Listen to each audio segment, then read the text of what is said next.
Good morning student. Today we are going to discuss about transportation of material in animal. देखिए बेटा, हम लोगों ने कल प्लांट के ट्रांसपोर्टेशन में पढ़ा था। उसको ज़्यादा मूवमेंट नहीं करना पड़ता, तो उसको ज़्यादा ऑक्सीजन की ज़रूरत नहीं पड़ती, बहुत ज़्यादा फ्यूल की ज़रूरत नहीं पड़ती, तो उसमें ट्रांसपोर्टेशन सिस्टम इतना कॉम्प्लेक्स नहीं है।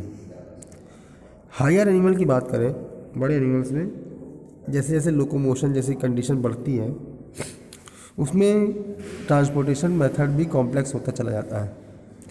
तो चलिए हम लोग एनिमल में शुरुआत यूनिसेलुलर से करते हैं। In unicellular organism like amoeba, transportation of substance take place by simple diffusion. उसमें बिल्कुल सिंपल डिफ्यूजन मेथड से ट्रांसपोर्टेशन होता है। डिफ्यूजन क्या चीज़ होती है? It is the movement of particle from place that is higher concentration in place where is low. समझ लो बीच में कोई वॉल या बैरियर है, एक स्किन है, मान लो अमीबा में बॉडी की जो सेल वॉल है, ठीक है, सेल मेम्ब्रेन है, उसकी स्किन है, और उसके बाहर एटमॉस्फेयर में ऑक्सीजन ज़्यादा है, उसके सेल के अंदर ऑक्सीजन ख़त्म हो गई, काफ़ी कम है, तो अपने आप ऑक्सीजन बाहर से अंदर की ओर आ जाएगा। ठीक है, क्यों? क्योंकि डिफ्यूज़न प्रोसेस है। डिफ्यूज़न प्रोसेस का मतलब यही होता है कि जिधर ज़्यादा होता है उधर से अपने आप कम की ओर चले जाना।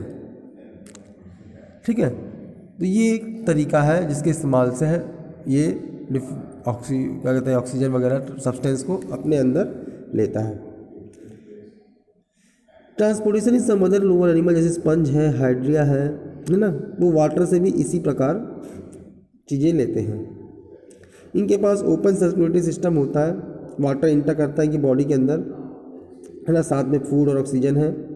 वाटर मूव आउट होता है बॉडी से, ठीक है, जिसमें वेस्ट एंड कार्बन डाइऑक्साइड रहता है।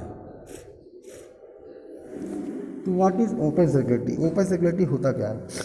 ओपन सर्कुलेटरी सिस्टम एक ऐसा टाइप है सर्कुलेटरी सिस्टम जिसमें न्यूट्रिएंट और वेस्ट मटेरियल मूव होता है through the body with assistance of fluid, है ना, उसी फ्लूइड के साथ मूव करता रहता है।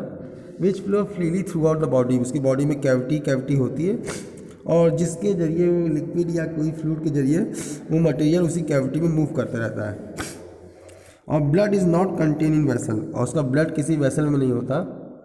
It is a found in organism like cockroach में है, और भी कोई बहुत से इन्वर्टिब्रेट्स हैं जिनमें रीढ़ की हड्डी नहीं पाई जाती, उन ऑर्गेनिज्म में इस टाइप का रेस्पिरेशन देखने को मिलता है। अगर हम अपने ह्यूमन मल्टी सेलुलर ऑर्गेनिज्म की बात करें, जैसे कि हम हैं, in multicellular organism animal mostly vertebrate, है ना, do not have most of their cell in the contact with external environment. उनकी ज़्यादातर सेल तो बाहर के इन्वायरमेंट से कॉन्टैक्ट में ही नहीं रहती हैं। Hence they have develop a close circulatory system, इसलिए उनमें एक बंद सर्कुलेटरी सिस्टम होता है, क्योंकि बाहर बहुत इतना बड़ा शरीर है, केवल कुछ ही सेल जो सरफेस पे है वही बाहर से कांटेक्ट में रहेंगी, बाकी सेल तो अंदर ही रहेंगी। तो इसमें एक क्लोज सर्कुलेटरी सिस्टम की ज़रूरत पड़ती है ताकि न्यूट्रिएंट्स ऑक्सीजन को और ईच एंड एवरी सेल तक पहुंचाया जा सके, और कार्बन डाइऑक्साइड और मेटाबॉलिक वेस्ट को हर एक सेल से वापस बॉडी से बाहर लाने के लिए एक पर्टिकुलर प्लेस में पहुंचाया जा सके। Close circulatory system have the blood flowing all the time, और इस क्लोज सर्कुलेटरी सिस्टम में इनके वेसल में लगातार ब्लड फ्लो होता रहता है। विद इन द वेसल, जो भी वेसल है जिसमें भी ब्लड है उसमें लगातार फ्लो होता रहता है। इसकी इस वेसल की वॉल की साइज़ भी और वॉल की थिकनेस भी अलग अलग जगह पे अलग अलग होती है। In this type of system blood is pumped by heart, और इस टाइप के सिस्टम में हमेशा ब्लड हार्ट के थ्रू पंप करता रहता है। And does not normally fill body cavity, बल्कि कोई ओपन की तरीके कोई बॉडी कैविटी यहाँ पे नहीं होती है। तो चलिए इसको समझने के लिए हम अपने बॉडी का ही शुरुआत करते हैं। सर्कुलेटरी सिस्टम ऑफ ह्यूमन के बारे में पढ़ते हैं। Circulatory system in human closed है, पहले ही बता चुके हैं, क्योंकि वर्टिब्रेट में क्लोज होता है। इट इज़ आल्सो कॉज, इसको एक और नाम दिया गया है, कार्डियोवैस्कुलर सिस्टम। ठीक है, कार्डियो हार्ट से रिलेटेड है, और वैस्कुलर फॉर वेसल, जो भी ब्लड वेसल है, तो कार्डियोवैस्कुलर सिस्टम से नाम दे दिया गया इसको। क्यों? क्योंकि इसका कंप्राइज ऑफ ब्लड वेसल और हार्ट। ठीक है, let us study all the component of circulatory system. तो चलिए देखते हैं कि 3 सिस्टम है, ब्लड है, ब्लड वेसल है और हार्ट है, और तीनों को हम बारी बारी समझेंगे कि तीनों है क्या चीज़। तो पहला है ब्लड। हम ब्लड को देखेंगे ब्लड क्या चीज़ है। सब लोग देखे तो होंगे ही, चोट लगने में सबके ब्लड निकला ही होगा। तो it is a fluid connective tissue, एक फ्लूइड कनेक्टिव टिश्यू। ऐसा भी कोई भी ऑर्गन या कोई भी चीज़ जो एक ऑर्गन को दूसरे ऑर्गन से कनेक्ट कर रहा हो उसको कनेक्टिव टिश्यू बोलते हैं। और फ्लूइड मतलब liquid connective tissue. Connective tissue इसलिए क्योंकि ब्लड पूरे शरीर में फ्लो हो रहा है और एक ऑर्गन से मटेरियल दूसरे मटेरियल अंदर बना रहा है, तो इसलिए इसको हम लोग कनेक्टिव टिश्यू बोल सकते हैं। तो एक फ्लूइड कनेक्टिव टिश्यू है और एडल्ट में एक एवरेज है 5 to 6 लीटर ऑफ ब्लड। हमारे ब्लड की जो मात्रा है किसी भी एवरेज बॉडी में एडल्ट में 5 से 6 लीटर होती है। और ब्लड में प्लाज्मा, ब्लड कॉर्पसेल मौजूद है। ब्लड के 2 हिस्से हैं, पहला है प्लाज्मा, लिक्विड वाला भाग पानी, और उस प्लाज्मा में ब्लड सेल मौजूद होती हैं, उनको हम लोग ब्लड कॉर्पसेल भी कहते हैं। प्लाज्मा की बात करें, लिक्विड वाला भाग, वो कैसा लिक्विड है? ये एक फ्लूइड पार्ट है ब्लड का और इसमें 90% तो पानी है, वाटर। ठीक है, और अगर हम ब्लड सेल को बाहर कर दें और केवल लिक्विड निकाल लें ब्लड से, एक्सट्रैक्ट करें, तो इसका कलर हमेशा पेल येलो इन कलर आता है प्लाज्मा का। और रेस्ट ऑफ इट्स बचा हुआ 10% क्या है? उसमें जो भी हम लोग खाना खाते हैं पेट से एब्जॉर्ब हो रहा है ना, वो होगा, है ना, प्रोटीन, फैट, कार्बोहाइड्रेट, ये सब मौजूद होंगे।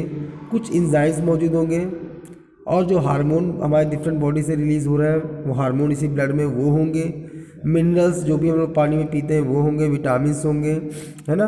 और इसके अलावा ऑक्सीजन, और इसके अलावा ऑक्सीजन नहीं, वेस्ट मटेरियल, जो भी हमारे सेल के गंदगी वेस्ट मटेरियल बन रहा है वो सेल इसी ब्लड में डाल देती है, तो वो वेस्ट मटेरियल भी इसमें मौजूद होगा। यानी अच्छे और वेस्ट सबका मिक्सर है वो। प्रोटीन से ब्लड को क्लॉट होने से और इन्फेक्शन से लड़ने में मदद मिलती है।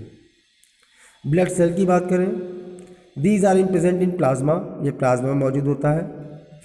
इसमें 3 डिफरेंट काइंड ऑफ सेल होते हैं, आरबीसी, डब्ल्यूबीसी और ब्लड प्लेटलेट्स। 3 किस्म की ब्लड सेल हैं, आरबीसी, डब्ल्यूबीसी और blood platelets. Red blood cell, जिसको आरबीसी बोलते हैं, red blood cell, and blood platelets, इनको हम लोग इरेथ्रोसाइट और थ्रोम्बोसाइट भी कहते हैं। यानी ब्लड आरबीसी को, रेड ब्लड सेल को हम लोग इरेथ्रोसाइट भी कहते हैं, ब्लड प्लेटलेट्स को थ्रोम्बोसाइट भी बोलते हैं, और डब्ल्यूबीसी यानी वाइट ब्लड सेल को ल्यूकोसाइट भी कहते हैं। फंक्शन की बात करें, अलग अलग सेल क्या क्या कर रहा है, तो 3 काइंड ऑफ ब्लड सेल के उनके शेप भी देखो दी हुई है, ठीक, और उनके फंक्शन भी दिए हुए हैं। जैसे कि आरबीसी का जो शेप है राउंड है, विदाउट अ न्यूक्लियस, उसमें कभी आरबीसी में न्यूक्लियस नहीं होता, ठीक है। और इसमें हीमोग्लोबिन मौजूद होता है। ये हीमोग्लोबिन वही आयरन वाला पिगमेंट है, कहते हैं ना आयरन जरूरी होता है खून बढ़ने के लिए। तो असल में खून बढ़ना जो शब्द हम लोग बोलते हैं वो उस 5 से 6 लीटर वाले खून की बात नहीं हो रही, बल्कि आरबीसी में मौजूद हीमोग्लोबिन की बात हो रही होती है कि हीमोग्लोबिन कितना है। तो हीमोग्लोबिन में आयरन का बना होता है और इसी की वजह से इसका रंग लाल है, और इसी लाल रंग के हीमोग्लोबिन की वजह से पूरा ब्लड हमें रेड दिखाई देता है। हीमोग्लोबिन बाइंड करता है ऑक्सीजन से और इस ऑक्सीजन को पूरे बॉडी के पार्ट में पहुंचाता है और वहां से कार्बन डाइऑक्साइड को साथ में लेके आता है बॉडी पार्ट से लंग्स तक। डब्ल्यूबीसी क्या होता है? इसका जो शेप है अलग अलग शेप के हैं और इसका काम हमेशा कोई भी फॉरेन पार्टिकल्स या फॉरेन पैथोजन वगैरह बॉडी में इंटर कर रहा है तो उनको किल करेगा। ब्लड प्लेटलेट्स, जब भी हमारे चोट लगती है तो पूरे शरीर का खून न बह जाए उस चोट वाले हिस्से से, ये खून का थक्का जमाने में ब्लड क्लॉटिंग में मदद करता है और वहाँ पे जिसकी वजह से पपड़ी टाइप की बनती है, इसको क्लॉट बोलते हैं। अनदर है ब्लड वेसल, ठीक है। What is blood vessel? तो ब्लड वेसल क्या है? अब ये वो हिस्सा है या वो वेसल को कहते हैं as a tube system, pipeline system कह सकते हैं हमारे बॉडी के अंदर, जिसके अंदर पूरा ब्लड फ्लो होता रहता है। ब्लड वेसल 2 किस्म की हैं, 3 किस्म की हैं, आर्टरी, वेन और कैपिलरी। और ये पूरा इसका जाल बिछा हुआ है हमारे बॉडी के अंदर, नेटवर्क बिछा हुआ है और वो कैरी करता है ब्लड को पूरे बॉडी तक। आर्टरी हमेशा ऑक्सीजन वाला ब्लड लेकर चलती हैं, ठीक है, और जिस ब्लड में खूब सारा ऑक्सीजन होता है उसको हार्ट से लेके पूरे बॉडी तक पहुंचाती है। इस टाइप की वेन को वेसल को हम लोग आर्टरी कहते हैं। और वेन जो पूरे बॉडी से बिना ऑक्सीजन वाला, मतलब अब ऑक्सीजन सेल को दे चुका है बॉडी के सेल को, और वहाँ से कार्बन डाइऑक्साइड ले चुका है वो ब्लड, तो अब वहाँ से जो बिना ऑक्सीजन वाला ब्लड है उसको लेकर वापस वेन आती है, ठीक है, और उसमें कार्बन डाइऑक्साइड होता है और बहुत सारे, और वापस लेके कहाँ लाएगी, हार्ट में, ठीक। तो ये तरीका, यानी हमारे बॉडी में कभी भी ऑक्सीजन वाला ब्लड और बिना ऑक्सीजन वाला ब्लड आपस में मिक्स नहीं होता, दोनों अलग अलग पाइप वेसल्स में फ्लो करते हैं। Since artery carry blood with high pressure, हमेशा आर्टरी में हाई प्रेशर ब्लड होता है, इसलिए ये बहुत थिक है और इसकी वॉल भी काफ़ी इलास्टिक है। वहीं दूसरी तरफ वेन की जो वॉल है वो क्या कहते हैं, उसमें ब्लड जो फ्लो हो रहा है काफ़ी लेस प्रेशर में है, इसलिए उसकी वॉल ज़्यादा थिक नहीं है, मतलब पतली ही वॉल है। आर्टरी डिवाइड होती थिन ट्यूब में, लास्ट में जब आर्टरी बॉडी पार्ट्स के पास पहुंचती है तो वहाँ बहुत महीन थिन ट्यूब में बहुत सारे ब्रांच में बढ़ जाती है, जिसको हम लोग कैपिलरीज कहते हैं। आप फिगर में बगल में देख सकते हैं। कैपिलरीज बहुत पतली ब्लड वेसल हैं जो ज्वाइन करके बड़ी सी वेन को फॉर्म करती हैं। अब डिफरेंस देखते हैं आर्टरी में, जैसे आर्टरी हमेशा ऑक्सीजन वाला ब्लड कैरी कर रहा है, वेन कैरी डीऑक्सीजनेटेड ब्लड, है ना। आर्टरी ब्लड को हार्ट से डिफरेंट पार्ट तक पहुंचाता है, when from various body part two heart. Artery में कोई वाल्व नहीं होते क्योंकि पहले ही ब्लड बहुत प्रेशर में है, तो कोई वाल्व की ज़रूरत नहीं है, उसमें ब्लड लगातार फ्लो होता रहता है। वेन में मैंने बताया था कि वेन के पास ब्लड बहुत लो प्रेशर में होता है, तो कभी कभी सिचुएशन बन सकती है कि वो क्या कहते हैं ब्लड वापस ना उल्टा बैक फ्लो ना हो जाए, इसलिए उसमें वाल्व लग होते हैं पूरी वेन में, ताकि कोई भी ब्लड बैक फ्लो ना करे, हमेशा वो हार्ट की तरफ करे। इसकी वॉल थिक है, उसकी वॉल थिन है। ये आर्टरी हमेशा हमारे हाथों में या ऑर्गन में अंदर की तरफ होगी, यानी हड्डी के साथ होगी, डीप में होगी, गहराई में। और जो ऊपर दिखती होती है ब्लू कलर की, दैट इज़ वेन, वो हमेशा सुपरफिशियल होती है। तो आज के लिए इतना ही। हार्ट से नेक्स्ट डे हम लोग बात करेंगे।